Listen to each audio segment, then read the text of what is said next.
You're listening to the WB Download, coming to you from Wieland Builders Showroom in Studio 1C.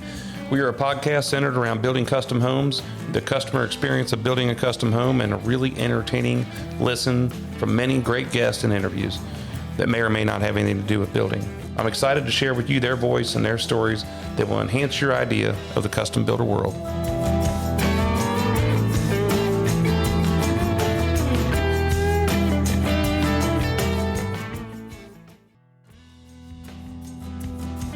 Hello everyone, this is Jeff Wieland, President of Wieland Builders, coming to you live from Studio 1C and Wieland Builders headquarters.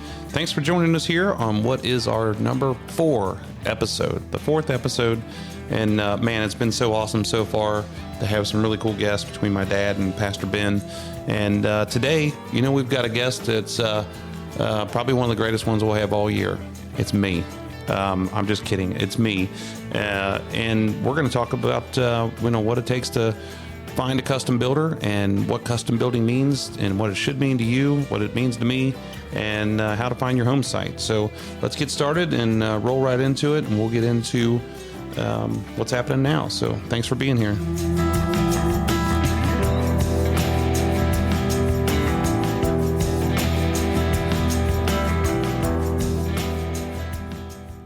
All right, everybody. Here's what's happening in our world right now in Wieland Builders and the industry as far as what's really going on. Something that people talk a lot about are the interest rates. And I think the interest rate affects the stock market. It affects a lot of other things, but it affects people's confidence and their wallet on how they're going to buy a home. In our market, we don't typically pay a lot of attention to the interest rate. Our customers don't because they're using different means of financing. But in the majority of the market out there in the world, the interest rate means something. I don't know. I was in a seminar the other day, and some investment bankers were talking about the interest rate may rise a little bit throughout the year, and then towards the end of the year, they expect it to drop again, and then head into 24 a little bit easier. So right now, a 30-year fixed average is around 7.36. We've seen so many good years with really unprecedented low rates that a 7 is still good, but it's not as good as a 2 or what have you that we were looking at before. And then, we've seen a drop in the material cost, which is good. And, in some material costs, not all of them. We still see a lot of things that are tough getting as far as the cost isn't necessarily the problem. Just getting the materials is the problem. We have a problem with 300 amp meter bases. We have an issue with windows, of course, holding us up. And we have issues with appliances and garage doors. The difference on the appliances and the garage doors is they tell you that they're going to be a little while. They give us a lead time, and they communicate with you, which is good. And so we can communicate that with our customers and let them have some realistic expectations. Right now we have a number of houses going on out in the field. We have several going on in architecture. We have a couple that are finishing up. We have 3 of them that are in the drywall phase. We have 3 of them that are framing phase. We have about 4 of them in architecture, and then we have a few remodel projects that we're working on that, we typically don't remodel, but we do for people that we've worked for in the past and some people that we worked on their homes for a long, long time. On the farm, I'd hate to even say that things are chill right now because, all hell breaks loose when you say something stupid like that. But we have a few cows that are due to calve in March and June. So we're kind of sitting around looking at them going, what are you going to do? And we have a few other ones that were breeding that were fall calvers, and then they were calving in January. So we're trying to get them bred and get them ready to have some more babies this year. And, now that our basketball season ended last weekend or 2 weeks ago, I guess. And we finished our season 16-3 is what I call a winning season. We finished first place in our division for the 2nd year in a row. And we're pretty happy with that. I'm so proud of those boys and their effort, and just their heart. I'm always preaching to them about put your heart out on the floor and leave it all out there. And they do. And that's what makes them great. And that's what makes them hustle and bring it around. I love coaching. I say it. I'll say it every week. I love coaching. I love helping people. I love helping these boys become men. I love watching them progress throughout the year. And it's pretty awesome to see. So, that's really what's going on in the world right now, in the custom building world, in my crazy life. My kids, I think my daughter, she just finished up cheerleading competition cheer, and Cody we're finishing up basketball. He's getting ready to go into baseball. And we're just waiting for the weather to clear up. We've had some really nice weather here in Ohio for February, and it's allowed us to get a lot of things done out there.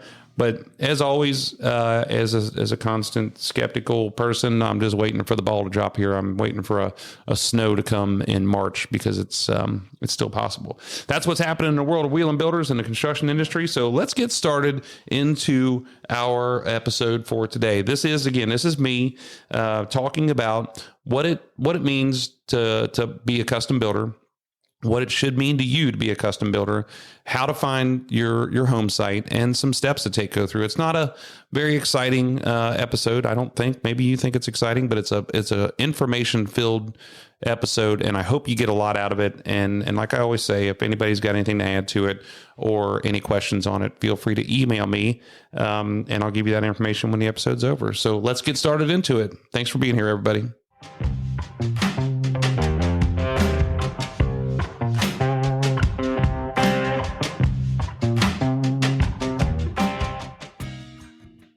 All right, everybody, let's talk about what it means to build a custom home. And this is probably geared more towards the customer, but if other builders are listening, I hope you get something out of this, and or you email me to chime in on it. Or if you're a customer that's in the middle of a custom build or you've had a custom house built, I hope you email me as well and give me your comments. I'd love to hear more.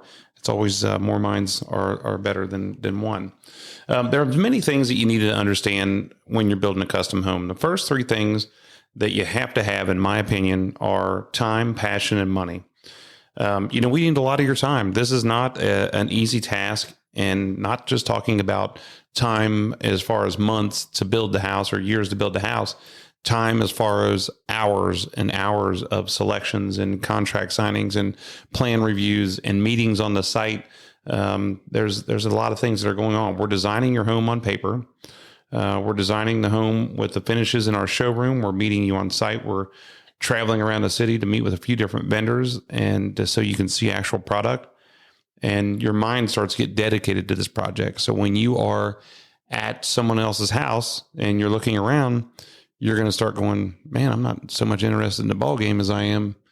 What color is this on the walls? And what floor is this? And your mind starts getting around there. So we require a lot of time.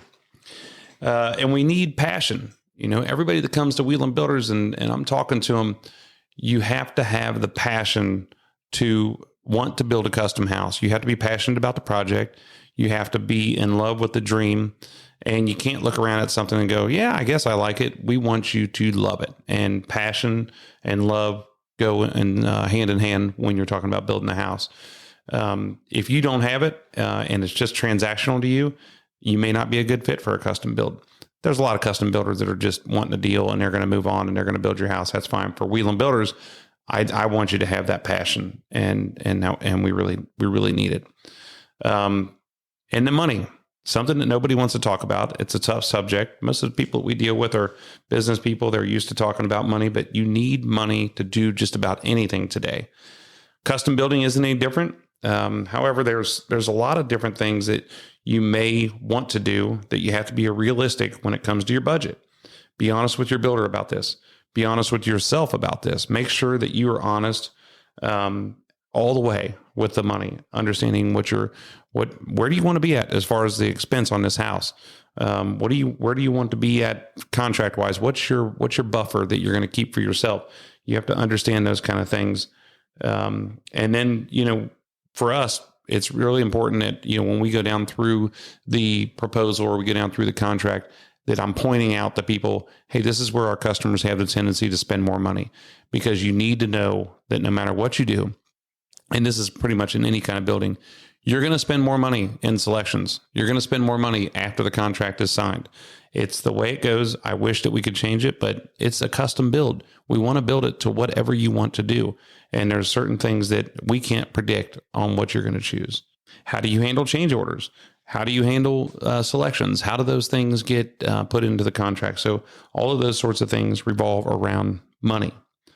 Custom building to me is a design build with your builder. If you ask me what custom home means and custom building means, it's a design home. It's a design build with your builder. We're starting from scratch on a blank piece of paper to begin your journey from dream to reality. Every decision, every room, Every detail is made with you for your home. We make the decisions together. We set the budget together. We make the selections together. And custom, by the way of true definition in North America anyway, means made or done to order for a particular customer. And that is pretty close to what we do, because then, like I say, all sorts of people say custom. Everybody's a custom for something. When we talk about what makes our homes the best, when we say, hey, Wieland Builders is the best. No, Wieland Builders is not the best. Wieland Builders builds the best home because we are building homes. Well, let me back up. We are the best. But Wieland Builders builds the best home because we're building specifically for our customers. It's what they wanted. It may not be what you wanted, but it was what our customers wanted. So that's what creates the best home. And we really believe that.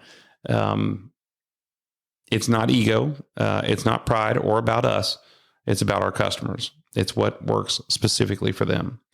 Figure out what custom means to you. Why do you want to build a custom home? Is it quality, flexibility? You want what you want.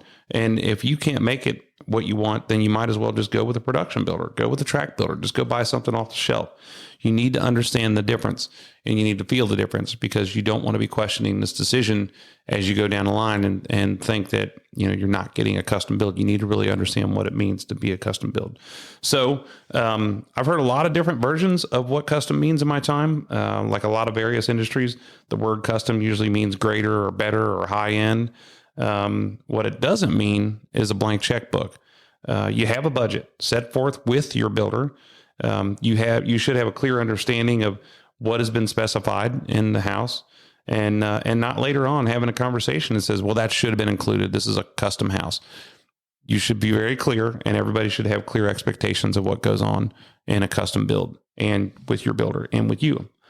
It certainly doesn't mean stainless steel appliances. I was sitting with some people many, many years ago, and the lady kept going on and on about another builder's quality. And I had to listen to it, and they weren't a good fit for us, trust me. And finally said, what do you think custom means to you? And she said, stainless steel appliances. And I said, okay, see you later. It doesn't mean build on your lot. A lot of people have this on their website. They have it on their signs, and they say build on your lot, like it's some kind of greatest gift to mankind. And build on your lot, it takes a special set of knowledge and skill to build on in many, many different places instead of just in a neighborhood. Building a neighborhood is pretty easy for the most part. It doesn't mean that if the builder claims to build on your lot that they're just a custom builder. This is one to be careful on, and we'll probably have a whole episode that talks about this, but I could go on and on. So let's figure this out. So where do we start? When you're talking about building a custom house, when you're talking about building any kind of house, but when you're talking about building a custom house, where do you start? I'm all about the home. I'm a builder. This is great, but we need a home site to build on. So let's find a home site. I would suggest not starting to draw your plans or getting too excited about a plan until you know where you're going to build at. The home site is something that cannot be changed necessarily, the size of it for the most part. It can be modified as far as the grade and the trees, with the exception of some waterways, but the width, the depth, the creeks, the hills can't be changed. And you'll need a design of the plan to fit the home site. So let's start looking. How do we start looking for a home site? Well, I think that first you need to figure out where you want to live. Proximity to work, other family, highways. School district is always a big one. Where do you want your kids to go to school at, or where does the home values hold the best value because of the school district? Get a map out. And yeah, I know nobody has a map anymore. But if you go to Google and you print a map off of the local area that you want to be in, take a circle and draw it on there and say, boy, we really want to be here. This is where our radius is from this point. And that kind of hones in on it. Is it in a city? Is it in a township? Rural areas? Is it acreage home sites? Is it in a neighborhood? Out in the country? Where are you looking for? And you can always Google whatever you're looking for. Google empty lots in Cincinnati, Ohio, Southwest Ohio, Southwest Texas. I mean, you can look all over the place to figure these things out. You really want to think about driving around. And if you really know that this is the area that you want to live in, you should probably drive around anyway, just to make sure that this is what you want to do. But look for a referral from people that you know. Put the word out. Tell your friends, hey, we're going to build a new house and we want to live in this particular area. Does anybody know anything? And it starts traveling, especially with social media today. People start spreading the word pretty quickly, and that's really helpful. If you're looking for a specific neighborhood, or in the city, things seem to get a little bit easier to find because it's more specific. If you've driven through this neighborhood and, the lot is there, probably there's a builder who has the lot spoken for. If not, then you can bring your own builder and things get narrowed down pretty quickly. If you're in a city, in the city limits, usually in a city, the building lots are limited. So there's something that's probably happening that's making you want to go there, and you can find it pretty easily if you're, like I said, within the city. And then if you're looking for more acreage, you have to drive around. Put the word out again. Make an awkward conversation with someone who owns some land, and say, hey, would you be willing to sell some land? Maybe send them a letter and see what they say. The worst thing they can do is say no. I don't think they're going to beat you up if you walk up on their driveway, but you never know. And of course, the other thing you could do is access the MLS. And if you go to a realtor's site these days, you can get on the MLS and look for it. There's a bunch of different websites that you can get onto that will look for sites for you. I will tell you that if you hire a realtor, they may be able to help you to find that land as well. Just make sure that both of you and your intentions are clear with each other. Are they just looking for you for the land? And are they're going to get paid on that land, on that deal? Because if you go up to some farmer and you buy that land and you're being represented by this builder, you're probably going to have to pay him. The farmer's probably not going to pay him. Are they in on the build too? If you have somebody that that found your land, and then all of a sudden you started going and talking to a custom builder, then you need to make sure with your realtor that you're bringing them along or you're not. And in a custom build, there's all the expenses get line items. So you just need to make sure that you're on the same page with your realtor. If they're selling your existing house, are they in with you on the new build? Are they in with you on the lot? If you're talking I know a bunch of different realtors, and if you're talking to a realtor, make sure that you're not talking to a bunch of them, and all of a sudden they all think that they're representing you, and you can get yourself in hot water. Like I said, just make sure that your intentions are proper and you guys have the same, you guys are on the same page. What do you need to know about the land that you find and that might interest you? Well, neighborhood or city sites, again, things seem to be a little bit easier when you see sites in these areas. Does a builder own the site or an individual own that site? This will depict if you can build your own home with whatever builder you bring, or you have to build specifically with them. Does it have utility access? Typically, electric and gas, water and sewer are already on the lot for the most part. But I say typically, but not all the time. So you have to be careful with this. Zoning. What are the setbacks on the front yard, rear yard, and side yards? This will decide of how big of a home you can put on the home site. It will also decide if you can have a pool, a fence, certain pets, side entry garages, 3-car garages. There's all sorts of different things that will predict. Check for easements that may be infringing on the lot. That will decrease your building area and may have a negative long-term effect on your home site if you see something on there. HOA and restrictions. Most HOAs are put into place to manage the neighborhood, to keep it clean, beautiful, and organized. There's also restrictions that come with neighborhoods that allow you to use certain materials on the home. The home has to be a certain size. Some even dictate how big your vehicle can be when you have to have your Christmas lights up and down by. While it's a turn off to some, this can be a useful tool for you, and it'll also keep the value of your home where it should be. If you've ever lived out in the country or been in a neighborhood without one, you know what I mean. You'll hear me say my family, my wife and I, and my kids are farmers, and so we've always lived out in the country. I grew up out in the country. If you live in a neighborhood that has an HOA, or you live in a neighborhood that's somewhat controlled, you have a lot less things going on. If you live out in the country and you put your kid down for a nap and there's machine guns and shotguns and everything else being shot off and there's people burning out and racing up and down the street. While some of us like that, it's not always ideal for a lot of people. Another note of importance is 9 times out of 9, if the lot is sitting there 3 years or for many, many years after the neighborhood is complete, there's probably something up with it.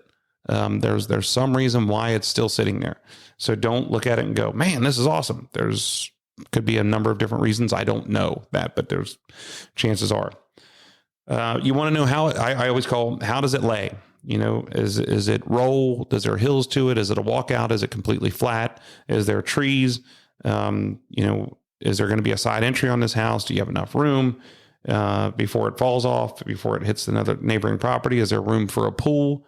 And so I always like to talk to people and say, hey, when they say, go out and look at this site. And I said, just give me the address so I can drive by it because I want to see how it lays. Sometimes I can drive by it and I get up there and it's a pit and you can't build on it. And I'm just like, I don't need to go and set a meeting with you. I can tell you. What are the surroundings? What's behind it? What can be built behind it? What is there currently there? Go home and look up on your county auditor's website. And most of the websites out there, the county auditor site, will show you the surrounding properties. Google has one as well.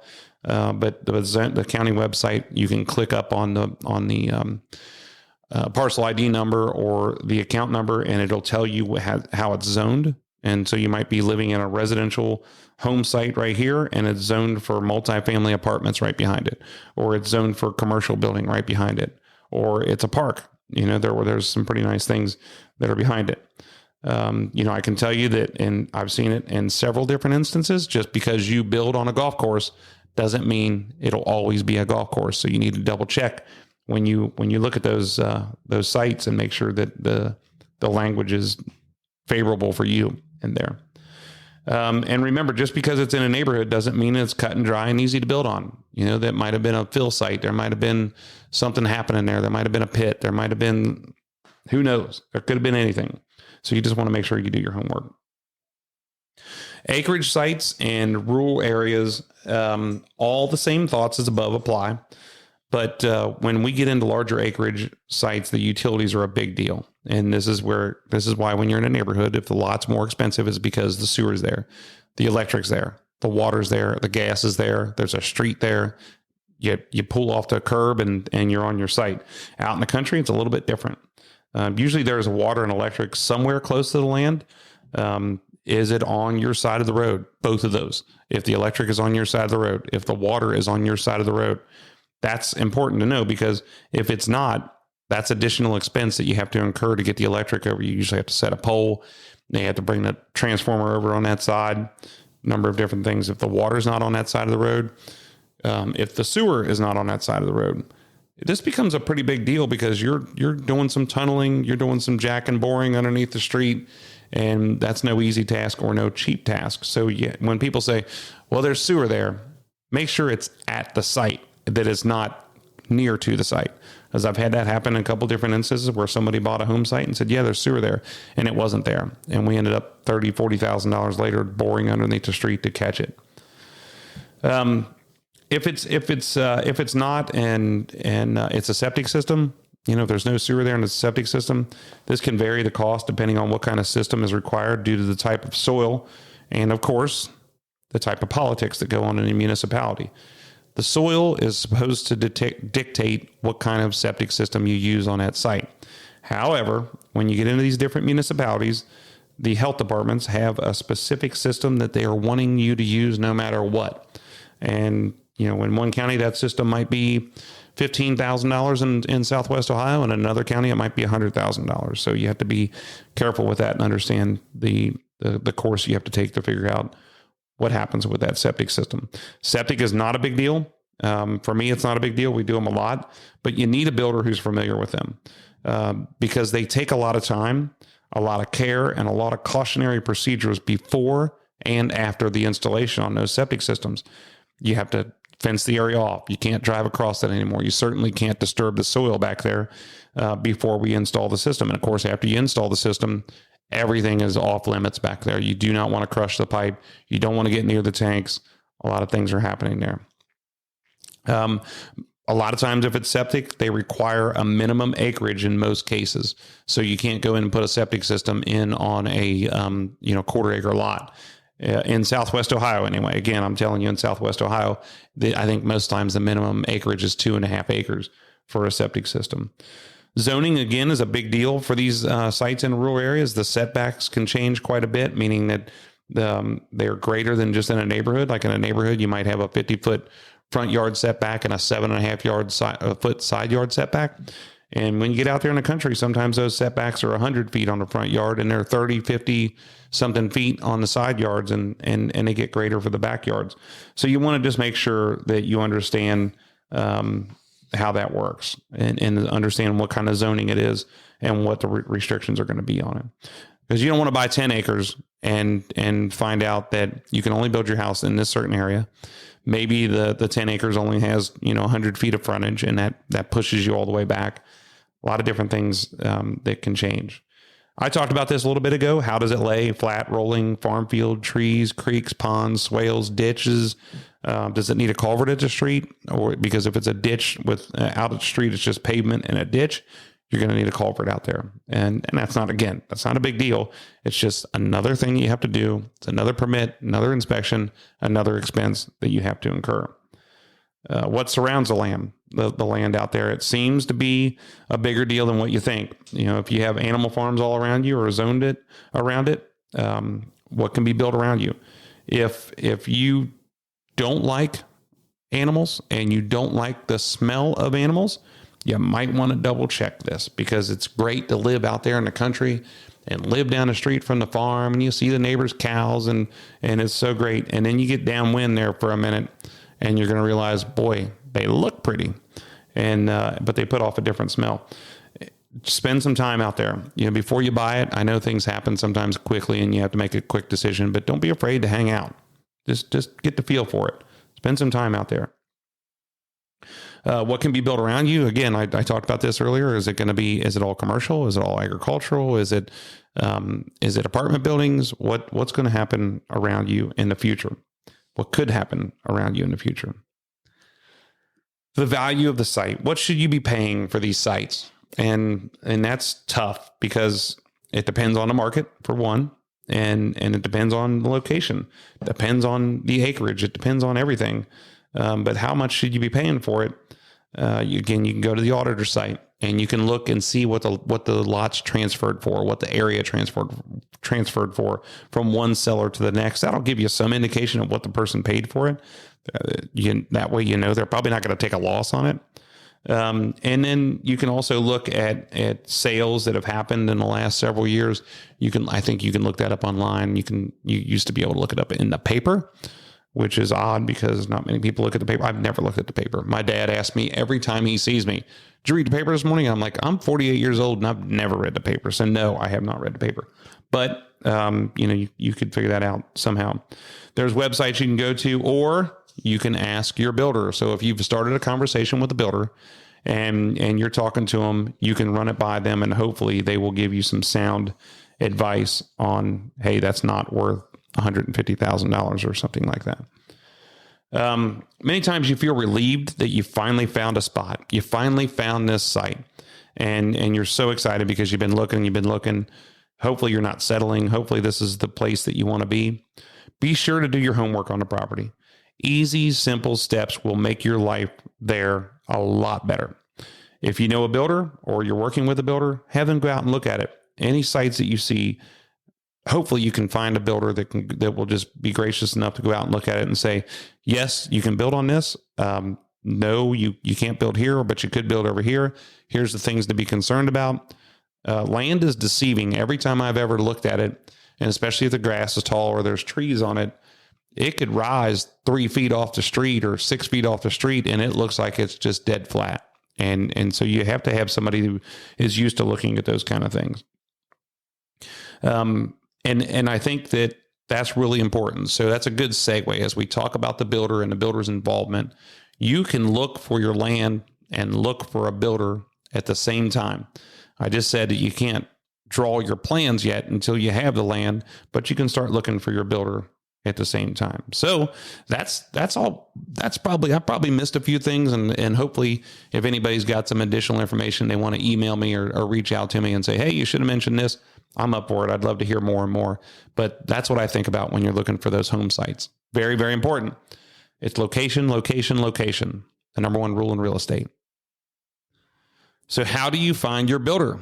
How do you find your builder? I didn't say find a builder. I said, how do you find your builder? And in a custom build, I hope that there's a referral to the builder.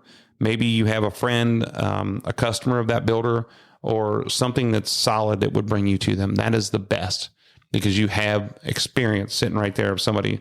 The other way, Google, of course. Where else is there? Google custom home builders in your area. Be careful with the word custom because everybody seems to be slinging it around like it's nothing. But look on their website. Are they able to do what you need them to do? Where you want them to build your home at in your price point. Make sure that they build in your price point. This goes both ways. If they're a more expensive high-end custom builder that has a hard time telling people no, this will waste a lot of your time and theirs and cause you heartache and money. Meaning that if they are building really expensive houses and your budget is below what they normally build at, they're going to have a tough time getting to that budget. And you're going to be all excited that you've got this person building your house. And then when they finally give you the real number, you're going to be pretty disappointed. Maybe you spent some money with them. It's going to be hard.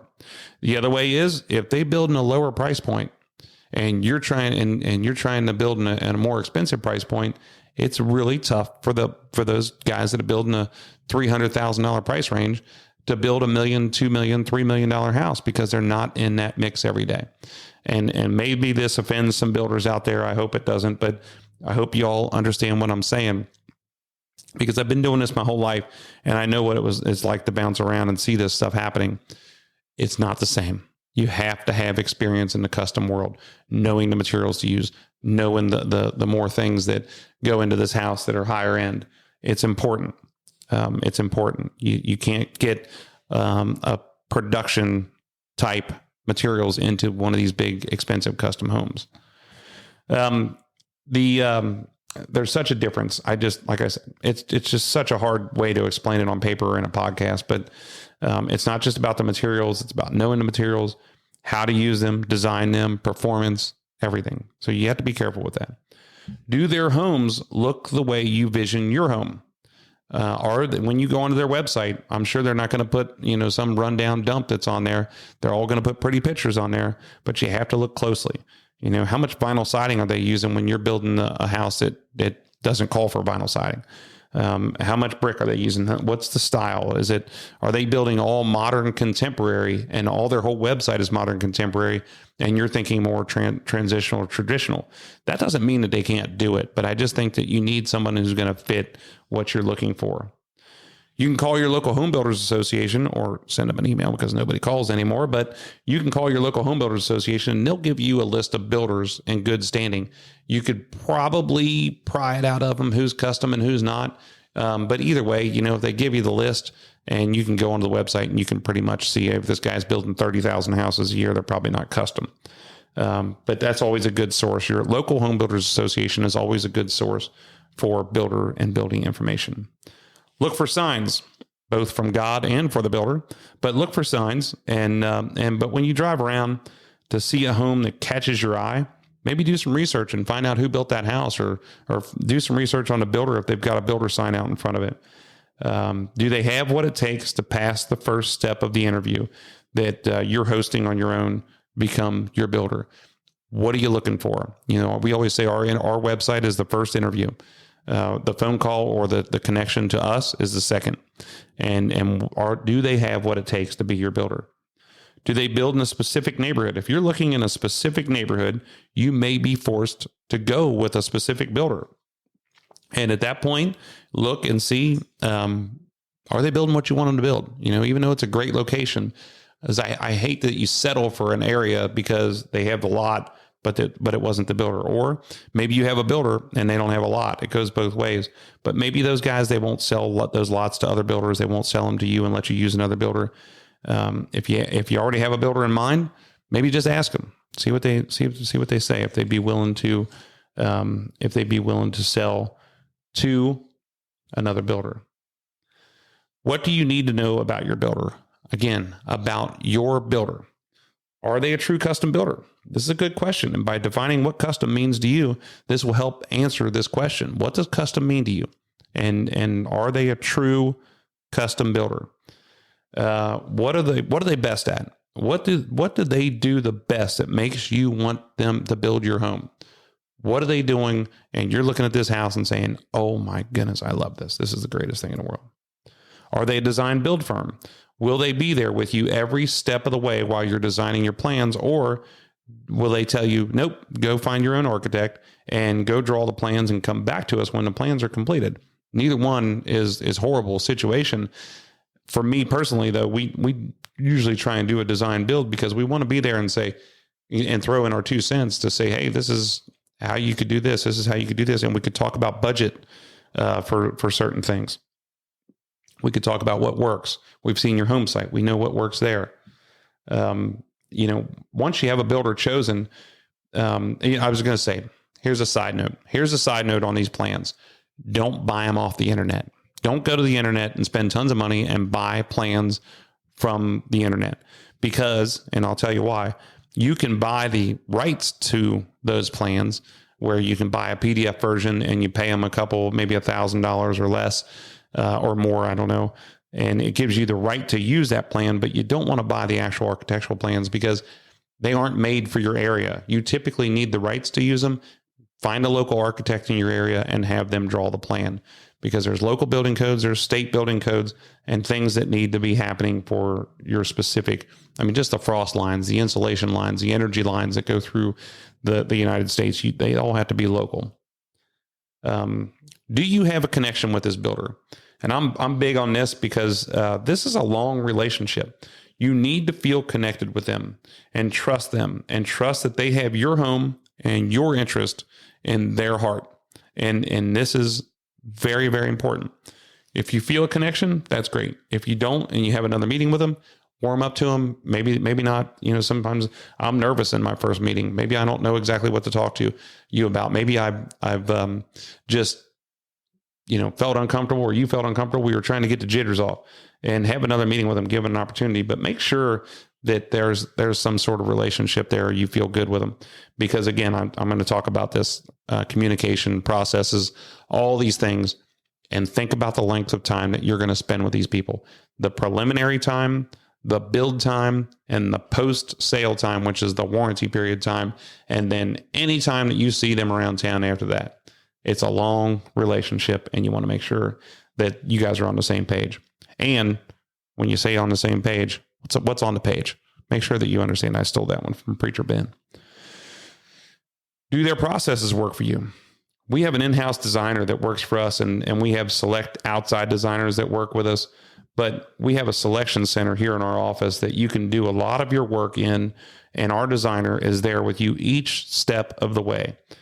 She's writing things down. She's keeping things organized. She's giving you, of course, her opinion to help you along with the selections process.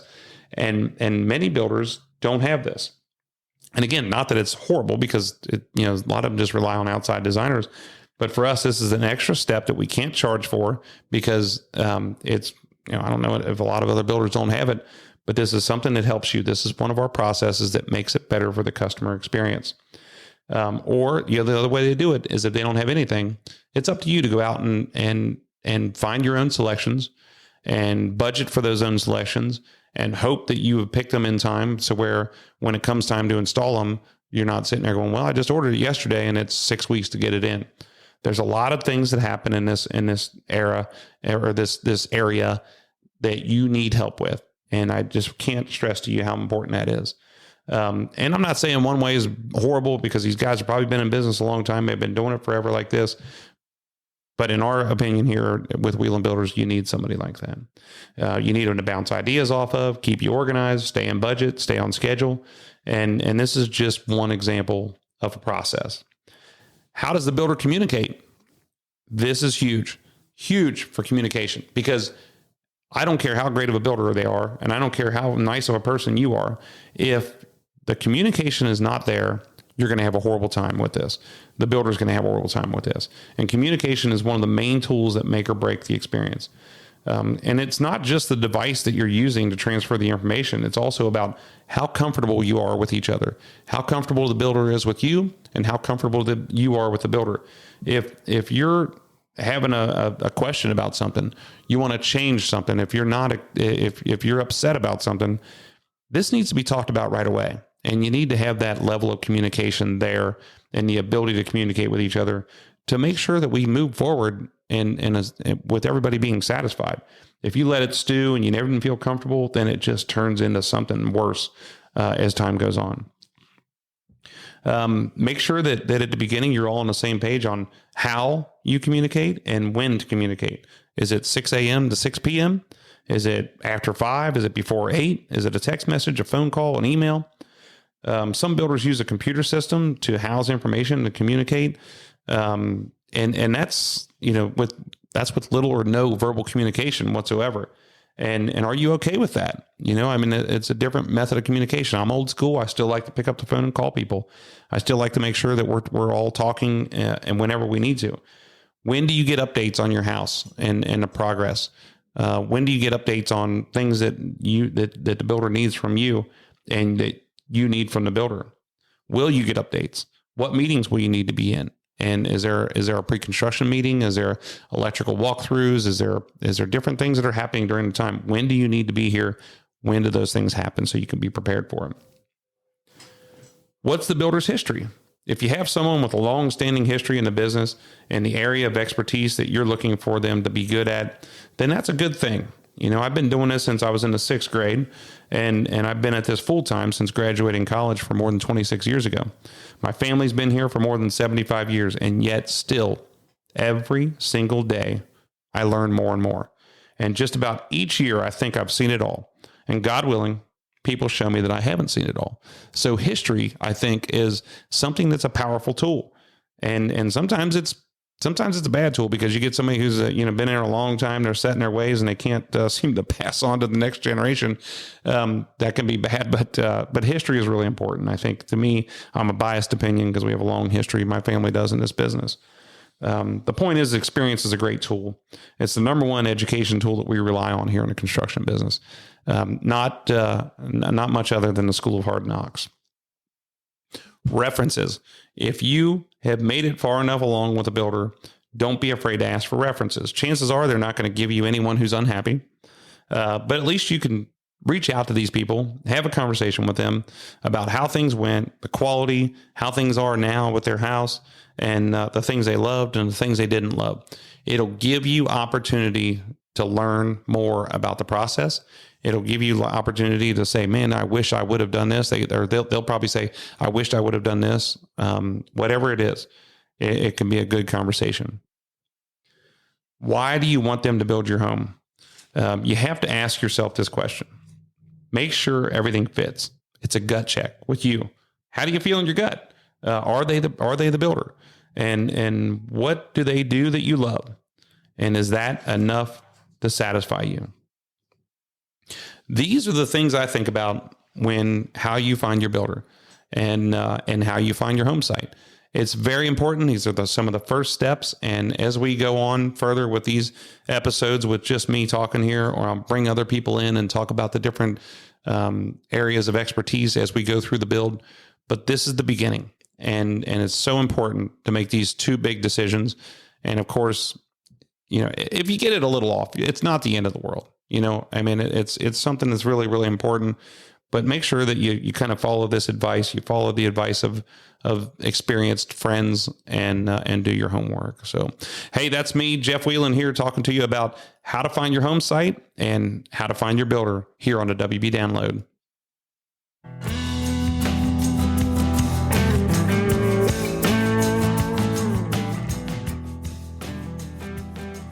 All right. Hey, thanks to everybody for being here. Thanks for tuning in. Thanks for listening to us.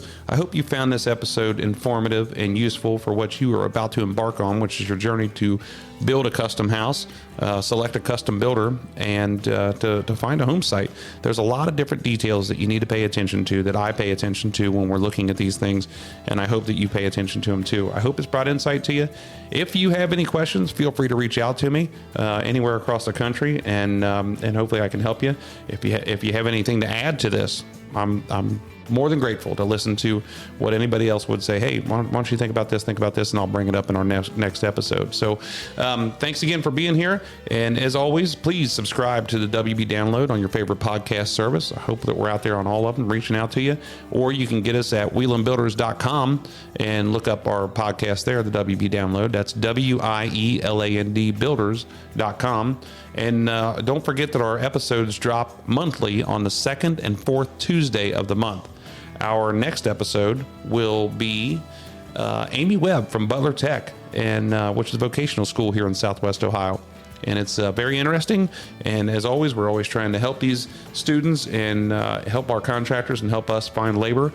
And this is a great way to do it. To be part of the conversation or send questions, topics, or if you want to be a guest on my show or our show, email me at wbdownload@wielandbuilders.com. That's wbdownload@wielandbuilders.com. And for more behind the scenes of our podcast and to learn more about Wieland Builders and see our awesome custom homes, visit us at wielandbuilders.com, WIELAND builders.com. Thanks again, everybody. And I hope you have a great couple weeks here, and we'll catch up with you soon.